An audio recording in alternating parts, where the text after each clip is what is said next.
Hola, estamos en otro episodio de Sanar es Chido y hoy vamos a hablar de varios temas. Vamos a diferenciar un poquito entre psicología, hablar un poquito de si la psicología es una ciencia o no, qué onda con eso, psicoterapia, psicoanálisis y psiquiatría. Diferencias, cosas en común, etc. Y estamos Elisa Tavares, que ya me han visto en otros episodios, y Abraham. Hola, ¿qué tal? ¿Cómo están? Abraham Hernández. ¿Cuál te parece el término más amplio para empezar por ahí? ¿Psicología? Sí, creo que sí. Pero incluso antes de psicología, ciencia. Claro. ¿Por qué? Porque hay que definir, la psicología es una ciencia. Y desde ahí vienen todas las dudas. O sea, creo que toda la mala reputación que puede tener la psicología dentro de las ciencias, que será el patito feo de las ciencias, viene desde cómo conceptualizamos eso. La gran problemática que tiene la psicología y también por ende mucho de las ciencias sociales, ¿no? Es cómo se sustenta a sí mismo, ¿no? Generalmente cuando pensamos en ciencia, pensamos en el científico loco, ¿no? Claro, sí, o algo muy matemático o en las... el tubo de ensayo haciendo reacciones, el laboratorio de Dexter, ¿no? El mundo de Big Man, esas cosas, ¿no? Pero en realidad, Eli, hay muchas maneras de hacer ciencia. La dificultad con la que nos encontramos en la psicología es que no tenemos un objeto tangible, observable, que yo puedo ahí tocar para trabajar con él. Claro, decir esto es una mesa y la vemos y tiene 4 patas y tal, ¿no? O bien decir este es un cuerpo con una masa de 4.98 kilogramos. O sea, no hacemos eso. Claro. La psicología se encarga de estudiar el comportamiento humano y aquello que llamamos mente. Pero ya desde ahí eso es una complicación, ¿no? Porque totalmente. ¿A qué le llamamos mente? ¿Será que la mente es lo mismo que el cerebro? No. En realidad, ¿no? Llamamos cerebro al órgano, pero también hay una diferencia entre el encéfalo y el cerebro, ¿no? Ya si nos metemos muy en la neuropsicología, ¿no? Sí. Pero cuando hablamos de mente nos referimos a las representaciones mentales que puede tener el sujeto, a las representaciones que tiene, a cómo percibe el mundo, ¿no? Los procesos de sensación, de percepción, pero también de acomodación de la información, de asimilación, de cómo utiliza y recupera esa información para resolver nuevas problemáticas. Estos son procesos que se dan en términos del desarrollo también humano, ¿no? Así es. De, ok, el pensamiento es algo que se va formando poco a poco, también no es que nazcamos y ya está todo ahí, ¿no? Sí. Sino que este proceso de percibir el mundo, pues va sucediendo conforme crecemos y se va haciendo cada vez más complejo. Claro, y depende también, por supuesto, no solo de que crezcamos, porque podríamos caer ahí en la visión naturalista, biologicista, ¿no? De solo es una cuestión de desarrollo. Sino que también muchas posturas dicen, sí tu desarrollo, pero depende dónde y cuándo. El contexto, ¿no? La familia, lo social. Entonces, todo esto que llamamos comportamiento, que llamamos mente, no podemos desligarlo de la noción de individuo y sociedad. Pero vuelvo al punto de la ciencia y qué tenía que ver con eso. Como no son cuestiones tangibles, como no es un objeto que mide 4.98 kilogramos, como no es una distancia con la que yo puedo tomar una cinta métrica y hacer una comparación, trabajamos con entes intangibles, es decir, cosas que no podemos tocar. Eso hace que se vuelva complicada el lugar de la psicología dentro de las ciencias, porque habitualmente llamamos ciencia a las ciencias fácticas, es decir, aquellas que podemos ver en hechos observables, comprobables, medibles y reproducibles, ¿no? Claro. Hablamos de la física, de la química, de la biología, ¿no? De ahí también que a veces la psicología ha tenido que recurrir mucho a la biología para tratar de darse sustento. Sin embargo, al trabajar con entes intangibles o con cuestiones tan abstractas como puede ser el contexto o este tipo de términos, parecería que todo es un relajo. ¿No? Parecería que no hay manera y que todo depende del cristal con el que se mira y que el hombre es la medida de todas las cosas. Sí, pero no. El punto está en cómo nos acercamos a ese conocimiento desde la psicología. Es decir, no es un conjunto de aproximaciones intuitivas de a mí me parece que te pasa esto. Tú eres así porque esto te pasó de chiquito. Sí.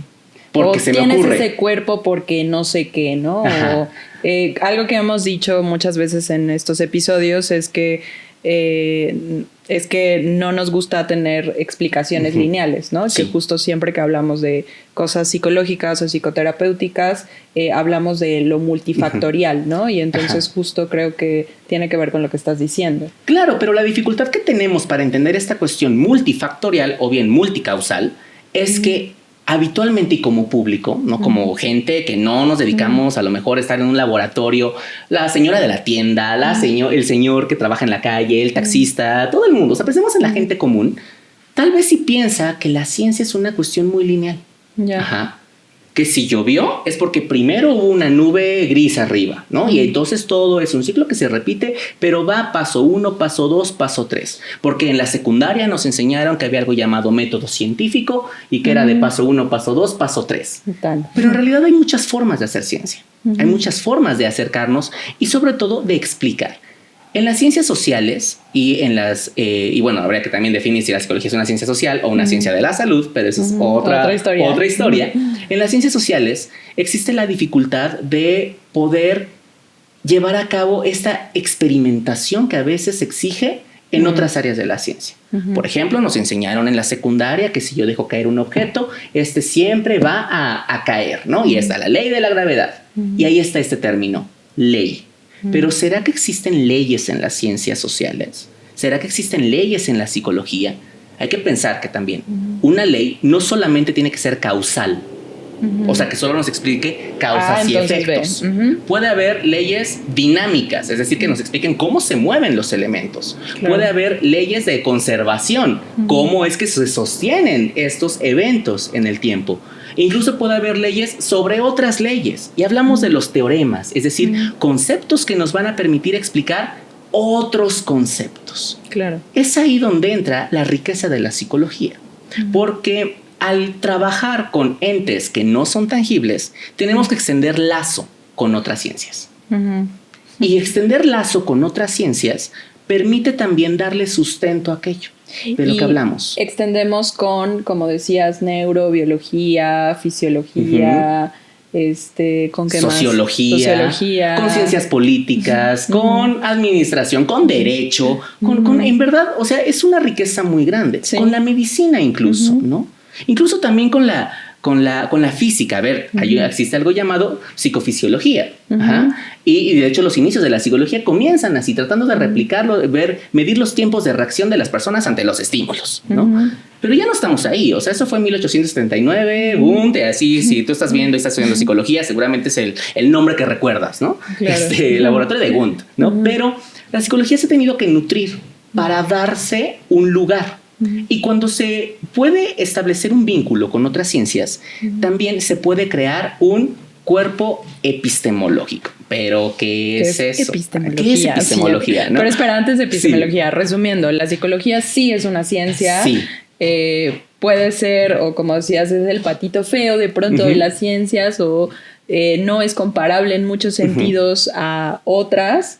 Pero sí podemos decir que es una ciencia. Sí. ¿Y cómo lo hace? Primero, porque debe de tener un conjunto de explicaciones, y eso es el cuerpo epistemológico, ¿no? Es decir, un conjunto de explicaciones que tengan una coherencia interna. Es decir, que se expliquen de manera precisa, sistemática, es decir, que no caigan en contradicciones y que permita explicar un evento. Pero fenómenos diversos, llámese violencia, llámese relaciones de pareja, vínculos, etcétera. Pero también pueden ser cosas como inteligencia. También puede ser creatividad, también puede ser depresión, también puede ser, o sea, aquí de lo que hablamos es de la estructura que hay detrás. O sea, por eso es que la psicología, porque también a veces pensamos que la psicología es solamente clínica, es decir, los problemas que tengo en la vida y cómo sufro. Y la terapia, ¿no? O sea, solamente la psicología tiene que ver con la terapia y no. Si tú estudias psicología, después hay un montón de campos en los que te puedes integrar. Lo que pasa es que también socialmente yo lo que veo es que no nos imaginamos, o las personas que no han pasado por ahí, no nos imaginamos para qué puede servir un psicólogo en los espacios, ¿no? Claro. La mayoría de la gente lo ve como desde el consultorio y hay un montón de espacios donde podemos ser útiles. Y eso también tiene que ver con cómo comunicamos nuestros resultados. Claro. ¿no? Con cómo nos hacemos un lugar, con cómo hacemos investigación en psicología. Primero, la psicología debe tener un conjunto de explicaciones que sean coherentes entre sí, pero que también puedan ser validadas. Porque la ciencia, aunque nos pueda parecer esto muy contradictorio, es real. La ciencia está hecha para equivocarse. La ciencia no está hecha para descubrir la verdad. Más bien, digo un planteamiento y lo que espero es que esté equivocado. Es decir, que llegue otra persona que diga, esto no es real y te voy a demostrar por qué no es real. Claro, y así es como de hecho va avanzando la ciencia. Sí, y eso es la falsabilidad, la falsación, ¿no? Que hay que hacer. Es un término de Karl Popper, ahí búsquenlo, ¿no? Y es lo que dice que tiene que hacerse la ciencia.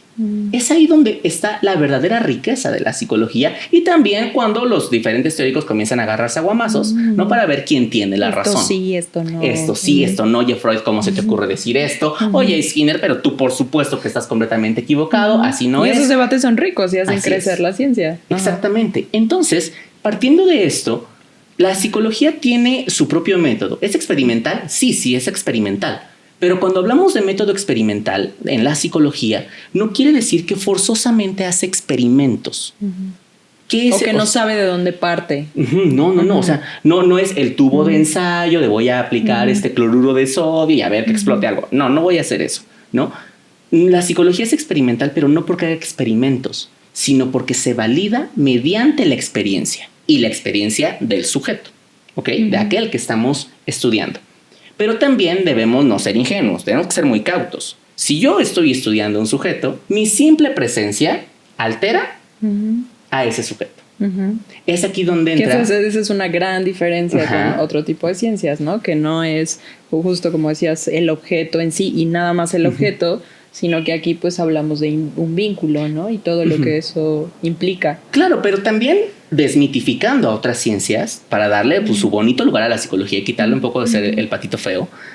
A ver, el físico, el químico, también afecta a su objeto de estudio. Si yo quiero aislar a un elemento, lo estoy afectando. Lo estoy sacando de su entorno solo natural. Que el elemento no puede decir, ay, nada, esto no me gustó, no me gusta. Claro, sí, no. Ay, soy un pequeño átomo, libérame. No pasa eso, ¿no? Y en este caso sí. Y en este caso sí, o esperaríamos que lo hiciera, ¿no?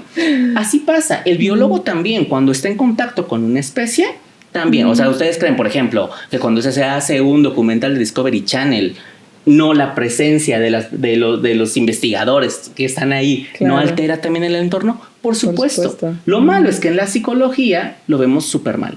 Es que como este sujeto que ni sabe nada de la vida viene a mí a decirme qué problemática tengo. Que ese es un gran mito ya metiendo en el tema de la psicoterapia. Es una frase que yo he escuchado en diferentes espacios de, ay, ¿cómo me va a decir? Ok. Claro. Y sobre todo pasa cuando eres un psicólogo joven, ¿no? No sé si te pasó cuando iniciaste a ejercer de... Todavía pero si usted está bien chavita. Usted ni hijos tiene ni se ha casado. ¿Cómo me va a dar terapia de pareja si usted ni sabe? Se ve súper chiquita. Sí, ¿No hay alguien más grande? ¿No está su maestra? No, o sea... Sí, yo creo que esta es de las pocas profesiones en donde te sirve la edad. Que la gente la asocia con experiencia, sabiduría. No siempre... Pero... O también puede ser al revés, ¿no? De, ay, no, esa terapeuta ya está bien grande, no, yo me siento mejor con la chaviza, entonces yo no quiero que me atienda, ¿no? Claro, eso puede pasar, pero el punto es que aquí, en la psicología, sí reconocemos que nuestra presencia va a afectar el objeto de estudio. Y porque además tienes un otro que seguramente te dará información de forma mucho más rápida que, por ejemplo, en esto que decía sobre los animales, ¿no? Claro que son afectados cuando un investigador entra, pero seguramente la forma que tendrán de comunicar si lo son o no, porque sí lo pueden comunicar en términos de comportamiento, pero no va a ser una comunicación tan directa como sí lo es en este caso. Exactamente, y como nos damos cuenta, ya el paciente ya no viene, ¿no? O no se va. O no se va también, porque claro, eso puede pasar. Pero el punto es que en la psicoterapia aprovechamos eso a favor. Es una estrategia con la que podemos trabajar, es una herramienta de trabajo que tenemos, ¿no? Y entonces, como si retroalimentamos, también reconocemos que existe un concepto que a mí me parece bellísimo, que es subjetividad. ¿Por qué me parece bello? ¿Qué significa esto de la subjetividad? Se refiere a la experiencia que tiene el sujeto, ¿no? Toda la experiencia que vive y que es única e irrepetible. De ahí también, si la experiencia es única e irrepetible, es complejo que podamos repetir experiencias en de hacer un experimento social, ¿no? O sea, no puedo yo reexperimentar el estrés de alguien que vivió en un campo de concentración porque no puedo replicar la Segunda Guerra Mundial. Primera, que sería terrible, y en segunda, que en términos lógicos no se puede, ¿no? Sin embargo, sí reconocemos que aunque alguien haya vivido un acontecimiento tan terrible como puede ser ese, puede que no sea la misma experiencia que viva una persona, ¿no? Que viva otra que estuvo en la misma circunstancia. Pensemos en un choque, pensemos en un divorcio, a lo mejor ninguno los dos hijos de ese matrimonio lo van a vivir de la misma manera, ¿no? Entonces, si la subjetividad nos remite a que la experiencia es única y es individual, también podríamos caer en la idea del relativismo. ¿Y qué es esto del relativismo? Es la idea de que todo depende del cristal con el que se mira y nada es objetivo. Nada es objetivo, ¿no? O sea, sí, porque todo depende del cristal con el que se mira, ¿no? Sí. Y eso nos vuelve a poner en una complicación para legitimar la labor de la psicología. Porque entonces, si me estás diciendo que todo es subjetivo, entonces no hay leyes, entonces no puedo establecer ningún planteamiento sistemático, ninguna teoría. No, a ver, sí. La gran diferencia entre el psicólogo y una persona común es que intentará encontrar cuáles son los puntos en común del comportamiento de personas que han vivido experiencias más o menos similares y que a partir de esa aproximación pueda encontrar esos puntos en común y lanzarlo como una hipótesis. ¿Será cierto que todas las personas que se muere su mascota, por ejemplo, se deprimen? ¿Será cierto que todas las personas que vivieron abuso sexual van a tener problemas de erección? O sea, por lanzar una cosa, ¿no? ¿Será cierto o no? Lo que hace la psicología es que lanza estas hipótesis esperando equivocarse. Esperando como que la ciencia. Como la ciencia, exactamente. La ciencia. Y habrá entonces mucha gente que a lo mejor llegue desde ciertas corrientes de la psicología a dar su punto de vista, a dar su visión. Y aquí entonces es donde nos vamos acercando un poquito más con el término de la psicoterapia, ¿no?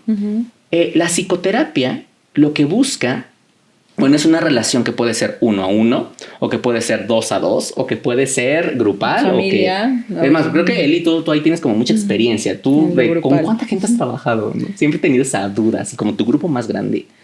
Es que los grupos de terapéuticos no son tan grandes. Cuando yo trabajo... Yo tengo mi mito, ¿no?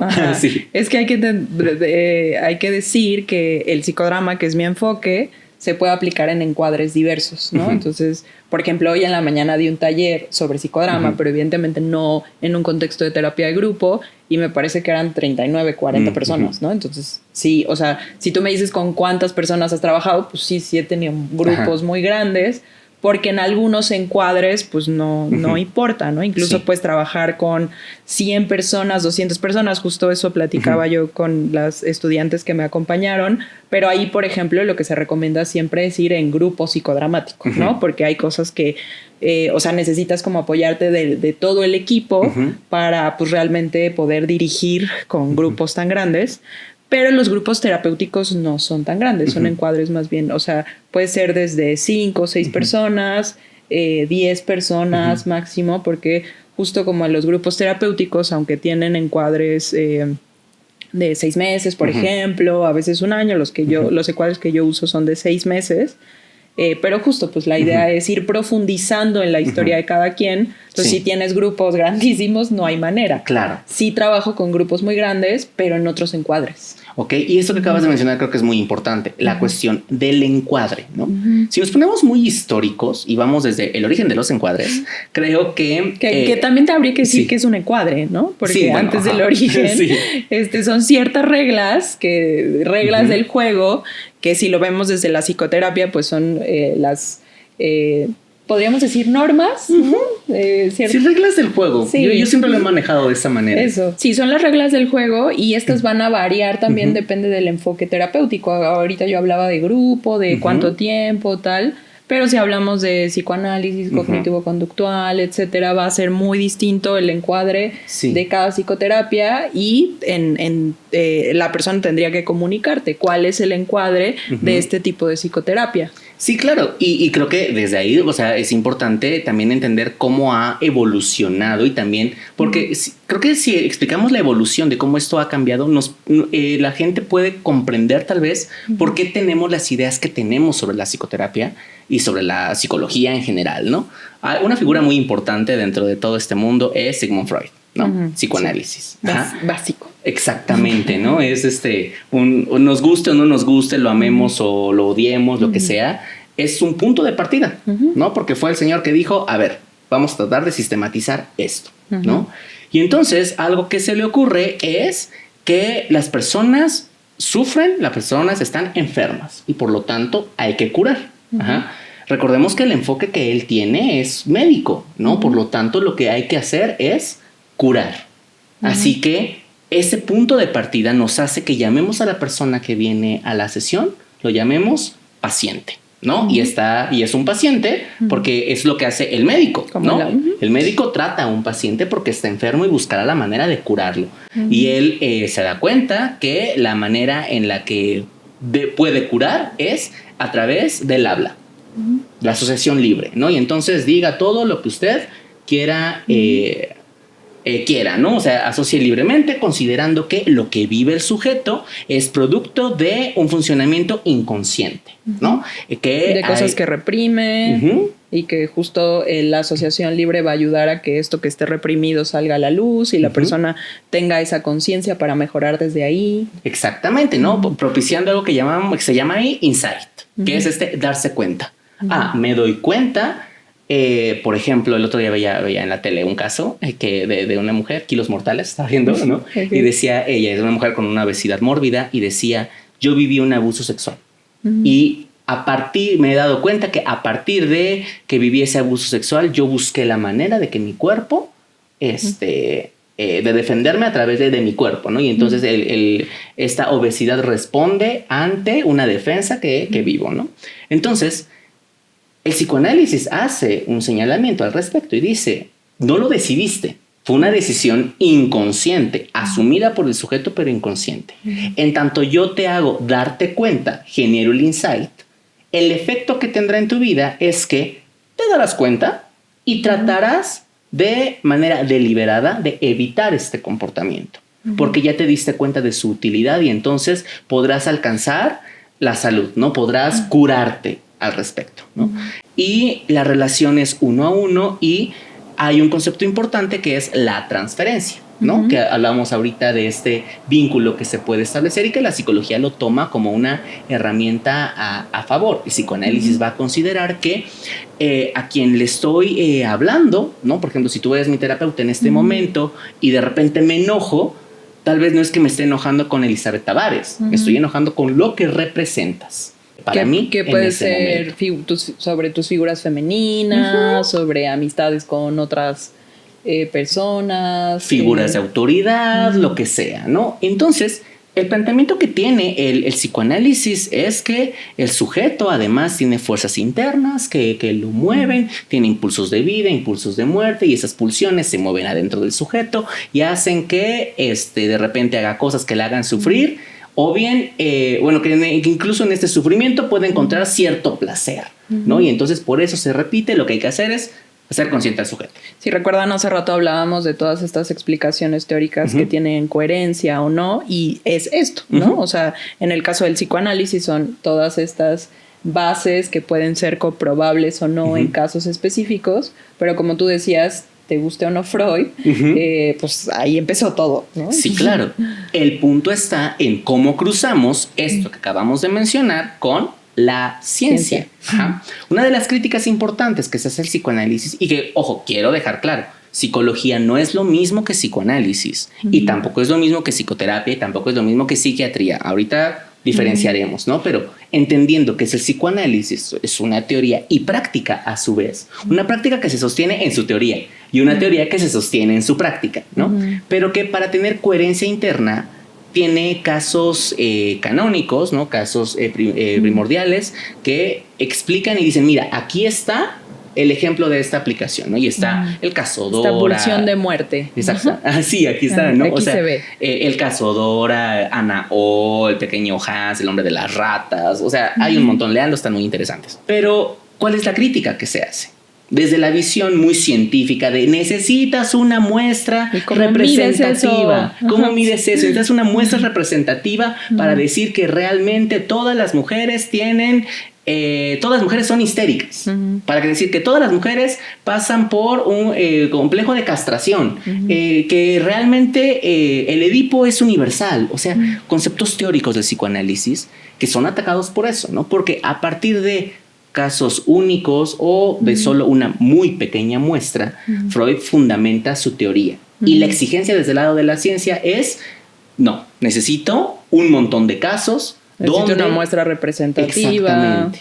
¿No? Necesito experimentar varias veces a ver si sí es cierto o no es cierto esta afirmación. Y sí, eso es algo que no tuvo el psicoanálisis porque no era el momento, ¿no? Y claro. No había... Claro, y no era el momento. Y a ver, o sea, Freud lo que intentaba en su momento, porque esa era su apuesta, era llevarlo a la medicina, no era crear una rama diferente, no era crear una explicación diferente. Él estaba convencido que los médicos eran quienes tenían que ser estos psicoanalistas, ¿no? De hecho, hay un texto, ¿no? De él, ¿pueden los legos ser psicoanalistas? ¿No? Okay. Donde se cuestiona si la gente común puede volverse psicoanalista o no, ¿no? Entonces, pero su visión es desde su perspectiva científica. Ajá. ¿No? Y de ahí la experimentación que hace con la cocaína y un montón de cosas, ¿no? Sí. Pero finalmente esa es su aproximación. Y como dices, en su momento no estaba esta visión. No había evolucionado las ciencias de esta manera ni con esta exigencia que ahora hacemos, ¿no? También eso es hacer una lectura anacrónica, es decir, que no corresponde con el tiempo, ¿no? Claro. Cuando Freud dijo que un bebé era un pequeño perverso polimorfo, no se imaginaba a un bebé con látigo y en látex. O sea, no estaba pensando en eso. La imagen. ¿No? Sí, sí, ¿no? Pero es que eso puede pensar. O sea, una lectura... Simplista, ¿no? Porque como dices, o sea, hoy si a Freud le hubieran tocado las teorías de género y tal, pues pudiera dar otras lecturas, ¿no? Pero, claro, no, o sea, pero fue el primer enfoque, ¿no? Fue lo primero, entonces claro que va a tener huecos, hoyos, normal. Sí, claro, o sea, Freud diciendo que las mujeres tienen envidia del pene y que las mujeres son un continente negro, pues claro, o sea, a él le hacía mucho sentido dentro de su propia explicación, entendiendo lo que representaba el pene, ¿no? Pero eso también es una problemática de las propias ciencias, es decir, cuando utilizamos términos prestados de otras ciencias y que nos permiten explicar, por ejemplo, el término desplazamiento, ¿no? En física, un desplazamiento es yo tengo un objeto y ahora lo coloco acá, se desplazó. Pero en psicoanálisis el desplazamiento es otra cosa. Implica que yo tengo un afecto hacia ti, pero no te lo voy a dirigir a ti, ¡pum! Se lo voy a poner a Juanita que está enfrente. Pero la cosa no es tan física, se puede explicar así sencillo. Exactamente, no es de, no te voy a dar mi cojín, se lo voy a dar a ella. No es así. Entonces, Freud es muy metafórico. Sumamente metafórico. Cuando habla de castración, de verdad, no es que llegue el papá con unas tijeras a cortarle su penecito. No es eso, ¿no? Es otra cosa. Es el sentimiento de omnipotencia que el bebé puede sentir. Entonces, hay que tomar en cuenta que esto pasa también mucho con las ciencias. Una cosa es lo que dijo el autor y otra cosa lo que dijeron sus seguidores. Claro. Una cosa es Freud y otra cosa los freudianos y otra cosa los postfreudianos. De ahí que también en psicoanálisis tengamos que distinguir lo que es psicoanálisis y lo que es lo psicodinámico. ¿No? Lo psicodinámico que engloba a todos aquellos que le siguieron. ¿No? Aquellos que también pusieron sus propias posturas, porque Freud no es lo mismo que Jung, no es lo mismo que Klein, Melanie Klein, que Donald Winnicott, que incluso que Anna Freud, o sea, que Lacan, hay un montón, ¿no? Sí. Y también, sí, pero como decías, es total un punto de partida. En mi caso, Moreno, que es el creador del psicodrama, no podría decir que es un seguidor, porque el psicodrama es otra cosa, pero sí que hay muchos términos en psicodrama que parten o se parecen al psicoanálisis. Sí, y por eso. ¿Y por qué? Porque podemos pensar, si odian tanto a Freud, ¿por qué retoman sus términos? Porque es parte de lo que hacen las ciencias. Las ciencias buscan comprobar o refutar los términos. Y entonces se perpetúan aquellos que siguen explicando cosas, ¿no? Claro. Nos caigan bien o no, ¿no? Sí, claro. Digo, simplemente pensando en algo más contemporáneo, en un episodio, Vero hablaba de la pulsión de muerte en esta serie de Bebé Reno, ¿no? No sé si la viste. No la vi. Y bueno, eso, ¿no? O sea, es como mirar, te guste o no, pues nos sigue explicando cosas, ¿no? Y a lo mejor en mi caso, ¿no? Que no soy psicoanalista, pero claro que puedo ver en esta serie cómo está claramente la pulsión de muerte, ¿no? Claro. Y se puede explicar desde otras perspectivas, pero desde esa también. Claro, y ese término de insight, por ejemplo, de darnos cuenta, a ver, está en lo psicodinámico, pero también está en la teoría Gestalt, pero también se utiliza en el cognitivo-conductual, o sea, se retoman algunos de los términos, ¿no? Por ello es que muchas veces nos remitimos a Freud, tanto para abrazarlo como para refutarlo por completo, ¿no? Entonces, obviamente, siempre, como he mencionado, ¿no? Una ciencia o una teoría tiene personas que van a buscar refutar ello o que van a buscar explicaciones alternativas, y ese es el curso natural de toda ciencia. Y entonces aparecen los conductistas. También. Y ahí comienza la diferencia entre cómo vamos a abordar la problemática de los sujetos. Mientras que Freud pensaba, y alguien a lo mejor que ofrece psicoterapia basada en las ideas freudianas o psicodinámicas, va a considerar que en efecto tu problemática corresponde a un deseo inconsciente. Mientras que el conductismo dice, claro que no estás drogado, esto no es cierto, ¿no? En realidad es producto de estímulos que generan respuestas y que se han reforzado a lo largo del tiempo. Si a lo mejor tú eres una persona que consume mucho alcohol, bueno, pues es que se ha reforzado tu consumo de alcohol a partir de diferentes elementos que hay que descubrir. Quitamos estos elementos reforzadores, ponemos otros que refuerzan la conducta de no beber y entonces listo. Y así como lo aprendiste, lo puedes desaprender. Así es. Piénsalo, por ejemplo, cómo enseñamos a un niño a lo mejor a que no se haga del baño en la cama, ¿no? La enuresis. Bueno, pues hacemos un entrenamiento, ¿no? Vamos a acostumbrarte a que antes de dormir, siempre a las 10 de la noche, por ejemplo, vas a ir al baño, ¿no? Y voy a reforzar ciertas conductas, voy a tratar de evitar otras, ¿no? Y ese es el tratamiento. Y al final el niño ya no se orina. En cambio, por ejemplo, en esta conducta de la enuresis, el psicoanálisis va a considerar, no, es que el niño se orina por toda una cuestión inconsciente detrás que está ocurriendo. Tiene angustia, tiene miedo y eso no lo tiene consciente y eso es lo que está provocando la conducta. Exactamente, ¿no? Entonces, son abordajes distintos. De ahí lo complicado que puede tener muchas personas para saber qué terapeuta elijo, cuál es más apropiada para mí, porque incluso un mito que se tiene, por ejemplo, sobre el psicoanálisis es que gente con una poca capacidad de introspección o bien con un nivel de inteligencia bajo, con una capacidad de raciocinio también limitada, no podría ser un paciente del psicoanálisis, ¿no?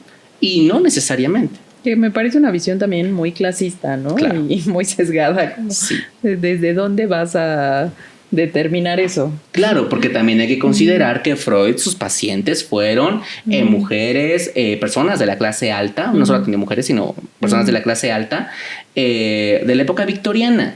O sea, sí, también hay que considerar que todos los enfoques, además de la teoría en sí misma, pues había un contexto social y una forma que sustentaba eso. Claro, y además otra cosa, el psicoanálisis dentro de su forma de trabajo te puede ver 2 veces a la semana, 3. Y a ver, que el bolsillo lo aguante es algo que a lo mejor no se consideró. De ahí la necesidad de crear alternativas distintas. ¿No? Digo, de hecho, por ejemplo, el psicodrama, que para mí está en medio del conductismo, o sea, también surgió después del psicoanálisis, pues es alternativa, en el sentido primero de trabajar con un grupo, ¿no? Sí. Que evidentemente pues el bolsillo lo hace diferente. Ahora también su creador trabajó mucho con poblaciones vulnerables. Entonces, de hecho, Moreno no cobraba su práctica. O sea, él tenía como un buen sueldo de médico y lo que hacía es que se mantenía con ese sueldo, y los grupos que daba por la tarde o todo lo que hacía de teatro por la tarde no lo cobraba. Entonces, por supuesto que las problemáticas que trabajó fueron absolutamente distintas. Claro. Y todos los abordajes de lo que implica trabajar desde esta metodología, pues también tienen que ver con esa conexión con otro tipo de población totalmente diferente. Claro, y por ejemplo, al respecto me resuena mucho lo que Lacan, psicoanalista, él mencionaba. Él decía que no podía haber sesión sin pago, que toda persona tenía que pagar su libra de carne. ¿A qué se refería con eso? No es de, ay, le traje 1 kilo de bistec. No es eso, ¿no? Yo voy a pagar con una cecina. Sí, no es de, ay, le traje cecina de Yecapixtla, ¿no? De deliciosa, ¿no? No, sino, No apto para vegetarianos. Sí. No es eso, sino que el sujeto tenía que pagar, que realmente tenía que hacer un esfuerzo. Él relata en algún momento de su enseñanza que una paciente le dice, es que no tengo con qué pagarle, y él le dice, pues déjeme un zapato. Y le deja un zapato. Porque algo le tenía que dejar. Porque había un intercambio, tenía que ocurrir, ¿no?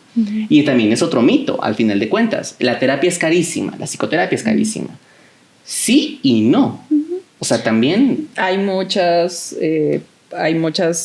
modalidades.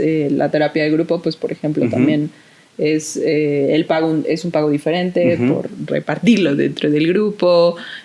También yo pienso en las prioridades que tenemos en términos sociales, ¿no? Porque sí pasa también que puedas decir, la terapia es carísima, pero no me parece carísimo comprarme un pantalón de 3,000 pesos, ¿no? Claro. Entonces, creo que también socialmente es, pues, cómo usamos el dinero, ¿no? ¿Cuáles son las prioridades? Sí, y que también para ello, ¿no? O sea, en esta cuestión de las prioridades, y que también vivimos en un mundo que es sumamente acelerado, ¿no?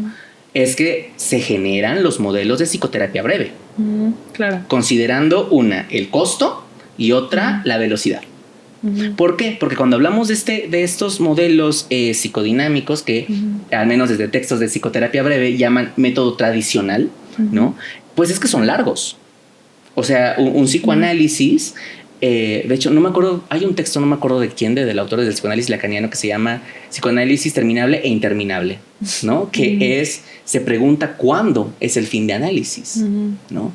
En la postura, una de las posturas lacanianas dice, el fin del análisis es cuando el paciente devenga psicoanalista, cuando se vuelva él psicoanalista. Y me acuerdo muchos dicen, no, pues yo no voy por eso. Yo no quiero. Yo no quiero. Pues, ¿qué crees? No es forzoso. Pero vuelvo al punto, son posturas teóricas y hay que comprenderlas, porque no todas trabajan igual. Por otro lado, y en los modelos de psicoterapia breve dicen no, lo que hay que centrarnos no es en la problemática que pasó en el verano del 97. No, lo que tenemos que centrarnos es en el aquí y en el ahora. Sí, tal vez tu problemática tiene que ver o se parece a lo que viviste en el verano del 97, pero ¿qué crees? Que ya no eres esa persona. Vamos a centrarnos en el aquí y en el ahora.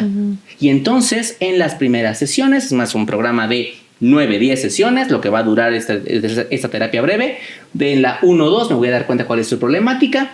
Si no me doy cuenta, lo vamos construyendo, tenemos una meta, un objetivo y sobre eso trabajamos. Que también hay posturas que son muy críticas hacia los modelos de terapia breve porque pues son modelos que no cuestionan el sistema. Tú decías, bueno, surgen también porque no hay tiempo para pagar, y también surge la pregunta como, bueno, ¿y está bien adaptarnos a eso? Sí, claro. O sea, ¿está bien no tener tiempo 1 hora a la semana para nosotros mismos? O sea, ¿está bien que no haya tiempo y eso no nos enferma? ¿No nos pasa nada con eso? Sí. Entonces, o sea, yo no creo que la terapia breve sea mala, pero creo que sí es importante cuestionarse qué pasa con enfoques que se adaptan a sistemas, en este caso pues lo que hoy vivimos, ¿no? Capitalismo, individualismo, tal. ¿Qué pasa con enfoques que se van súper adaptando a los sistemas, que no necesariamente cuestionan el sistema, que es algo que por ejemplo el psicodrama sí hace mucho? Y qué pasa si eso es parte del problema, parte de lo que nos enferma en términos sociales. Enferma puede ser una forma de decirlo, pero o parte de lo que nos genera malestar, por ejemplo. No, y es que también, y es sumamente interesante lo que estás mencionando, Eli, porque también hay que cuestionar al servicio de qué ofrecemos psicoterapia de manera institucional, ¿no? Como institución social. Ajá. O sea, no me refiero al IMSS, sino qué utilidad tiene en la sociedad la psicoterapia. Claro. ¿Para qué voy a psicoterapia? ¿Cuál es el fin? Exactamente. Y muchas veces se puede pensar que es para normalizar al sujeto, para volverlo normal. ¿Y qué significa esto de normal? Que esté su conducta dentro de lo esperado. Porque lo esperado es lo controlable y lo controlable es lo bueno, ¿no? Y entonces... Que regrese a trabajar, que sea muy productivo, que sea, no sé, que la lleve bien con su familia... Sí, eso me recuerda una vez, uno de mis psicoanalistas con los que iba, me contaba una vez una anécdota, contábale en una conferencia, que de hecho dio en el SIX, donde estudiamos. Él decía que en sus prácticas como psicólogo tenía que convencer a una persona en situación de calle de iniciar un programa de rehabilitación. Okay. Y entonces él estaba de, no, mira, pues ya no te drogues, esto te hace mal, piensa en tu familia, piensa que no quieres tener una familia, una casa, un trabajo, eso sería muy bueno para ti, ser un ser funcional de la sociedad, ¿no? Y su discurso iba por ahí que le dice esta persona, ¿en verdad? ¿En verdad tú crees que yo lo que quiero es despertarme todos los días a las 4:30 de la mañana, tomar un camión para llegar a un trabajo que odio, para ganar dinero, para mantener una familia y unos hijos que ni siquiera sé que son míos, y que yo haga todo eso, nada más, pues según tú, para sentirme bien? Cuando yo me tomo esto y me siento bien inmediatamente, ¿en verdad crees que yo quiero eso? Más bien, si tú lo quieres, tú ve, tú hazlo. Tú trabaja, déjame en paz. Exactamente, déjame en paz. ¿No? Y es que la psicoterapia muchas veces hace eso, ¿no? O se le puede dar esa lectura, normalizar, ¿ok? Pero como ya mencionaba hace rato, está la cuestión de la subjetividad. Es decir, entonces porque voy a ir a terapia, voy a ir a que me normalicen y me controlen y ser una oveja más del sistema. No, tampoco. Porque toda visión radical lo que borra son los matices. Claro. A lo mejor este sujeto del que pongo el ejemplo no quería hacer eso, pero puede haber muchos otros que digan sí quiero. Claro. Y yo, por ejemplo, y en CAPAC tenemos la postura de que no hay un enfoque para todas las personas, no hay y no solo para todas las personas, sino que también vamos teniendo a lo largo de la vida necesidades diferentes, ¿no? Entonces yo hablaba, por ejemplo, de estos enfoques que pueden ser, lo voy a decir así, más prácticos, ¿no? Y no me estoy refiriendo a que sea malo, ¿no? Creo que tiene esta crítica de pronto del tema del no cuestionamiento, pero creo que hay momentos en la vida donde yo incluso podría decir, pues a mí en este momento no me interesa reflexionar del sistema, yo, digo, no es mi caso, pero decir, yo nada más quiero dejar de fumar, ¿no? O sea, no me interesa saber sobre mi familia, mis traumas, no, yo solo quiero dejar de fumar, ¿no? Claro. Y pues hay enfoques que se enfocan hablábamos de lo cognitivo-conductual, que se enfocan mucho en el tema del refuerzo y tal, que me pueden ayudar muchísimo más a este objetivo de dejar de fumar. Y no es que esté mal, o sea, claro. no es que un enfoque sea mejor que otro, es que más bien muchas veces sus teorías tienen alcances y límites, y hay fenómenos psicológicos o de la vida que son más alineados a cierto enfoque. Claro, y esto, ahorita que te estaba escuchando, pensé en un montón de cosas. O sea, por ejemplo, está el modelo estratégico breve de la terapia sistémica o el enfoque centrado en soluciones. ¿No? Que justo hacen tengo esto, quiero resolverlo. Así es, 9-10 sesiones y adiós, ¿no? Y ya, vuelva pronto, ¿no? Y tal cual vuelva cuando tenga otro problema, porque ¿qué cree? Problemas va a tener. Pero sí, solamente... En sistémico también ahorita está esto de sesión única, ¿no? Hay por ahí modelos que hablan de trabajar, o sea, estructurar sesiones únicas, y es eso, una sesión. Órale, mira, sobre esos, qué modernos, ¿no? Sí. Ajá, sí, a ver, yo me quedé todavía en los otros de 9 sesiones, ¿no? Sí. Pero, vale, qué interesante, voy a checarlo, ¿ok? Pero bueno, volviendo a esto, ¿no? A estos modelos de terapia centrada en soluciones, terapia, modelo estratégico breve, ¿no? Que tienen esta visión de pues, solo una problemática y listo, ¿no? Y como dices, pueden funcionar, pero también, por ejemplo, pienso en la psicoterapia breve de Belak, que es psicodinámica, y él en el capítulo 1 de la introducción dice, ¿qué modelo de psicoterapia es efectivo? Se hace esa pregunta y él dice, ninguno puede serlo si no hay una técnica y pasos sistemáticos que se apliquen. Depende tanto de la técnica como de la pericia del terapeuta.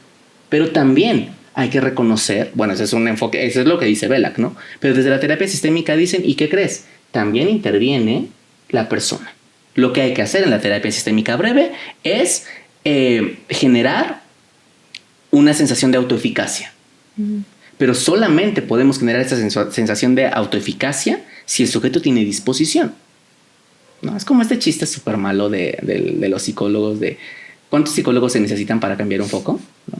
Ninguno, todo depende de qué foco quiera cambiar. Sí, ya sé, muy mal. Ríanse. Sí. Pero se reconoce esto, ¿no? Porque a lo mejor y esta disposición no está presente en el sujeto. Sí, y que por ejemplo ahí está este caso que mencionaba sobre este chico en situación de calle, pues es eso, ¿no? Desde el psicoanálisis me parece que se diría como no es un paciente, ¿no? Porque no es alguien que quiere modificar su situación, ¿no? Entonces ahí no hay nada que hacer, ¿no? Sí, pero también, bueno, sí. No. Y también desde lo comunitario se cuestionaría también un poco el acercamiento de esta otra persona, ¿no? Porque desde lo comunitario es, pues, uno trabaja con las necesidades de la gente, no con tu necesidad. Exactamente, ¿no? De hecho, en la reflexión que hacía este psicoanalista, él decía, y es que hemos aprendido, ¿no? Que la salud es el equilibrio biopsicosocial del individuo, ¿no? Cómico, mágico, musical. Pero desde psicoanálisis, por ejemplo, de orientación lacaniana, no, la salud es hacer que el sujeto pueda salir caminando por la calle. Simplemente, ¿no? Anda y ve. Que se las arregle con la falta, que se las arregle con sabiendo que el mundo es gris, que el mundo es oscuro, el mundo va a seguir siendo horrible. El punto es cómo vamos a hacer que sobrevivas en este mundo horrible.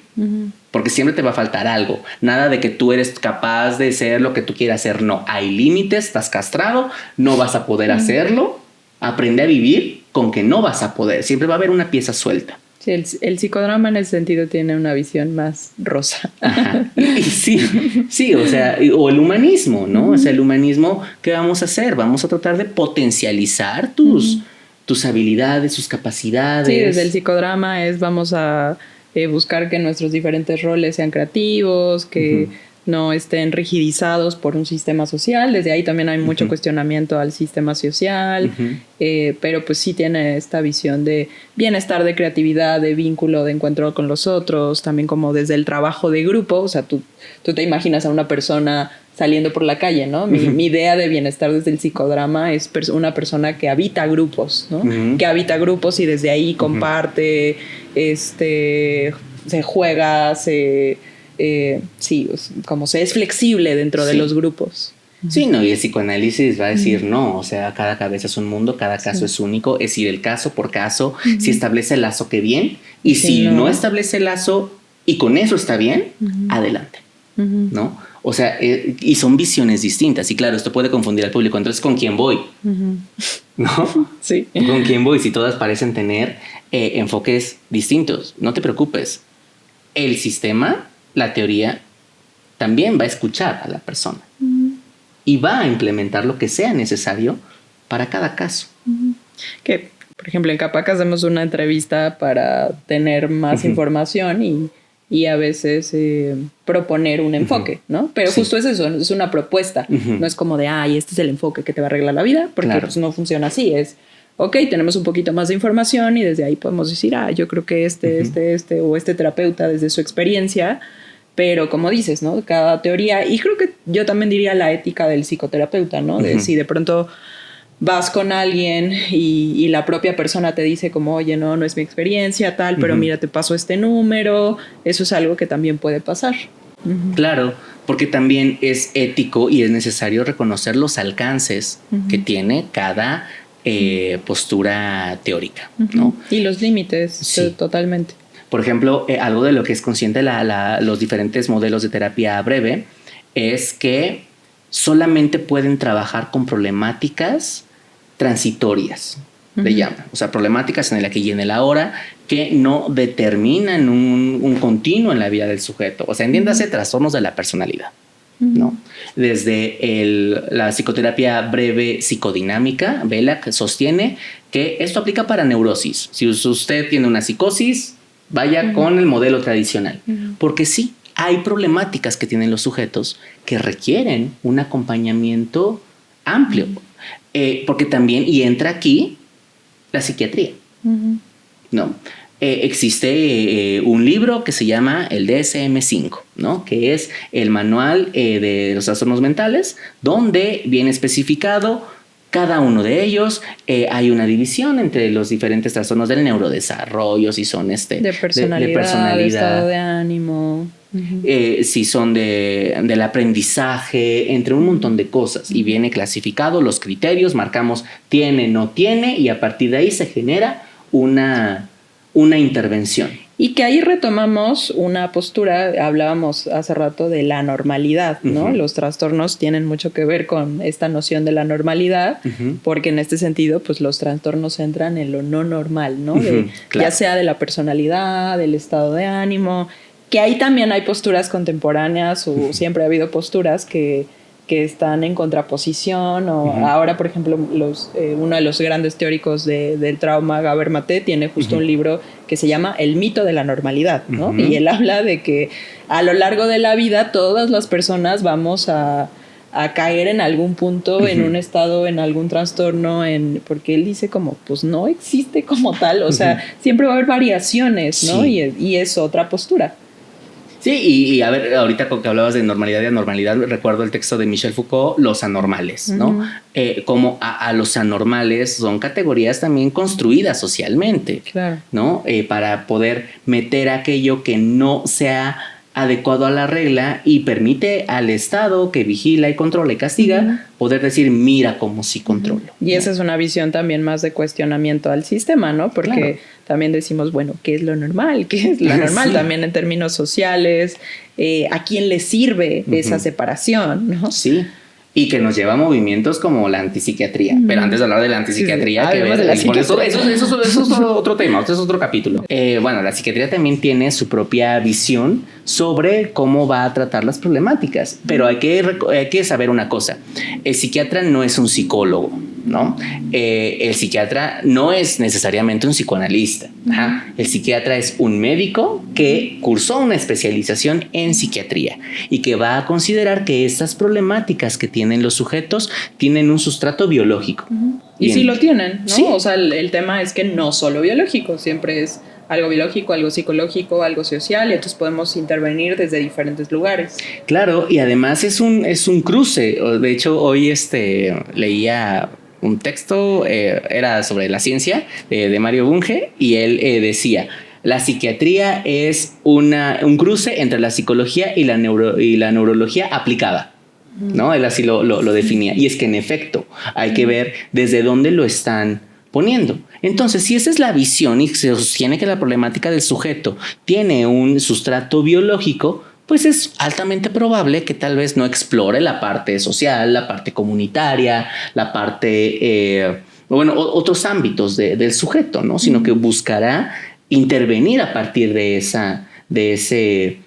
esa visión, y que también podría ser una relación muy directiva, incluso tal vez no tan, dependerá también del psiquiatra, tal vez no tan profunda, porque el abordaje es distinto. Se suele pensar que el psiquiatra es para gente loca, ¿no? Pero eso es uno de los mitos más grandes que hay, ¿no?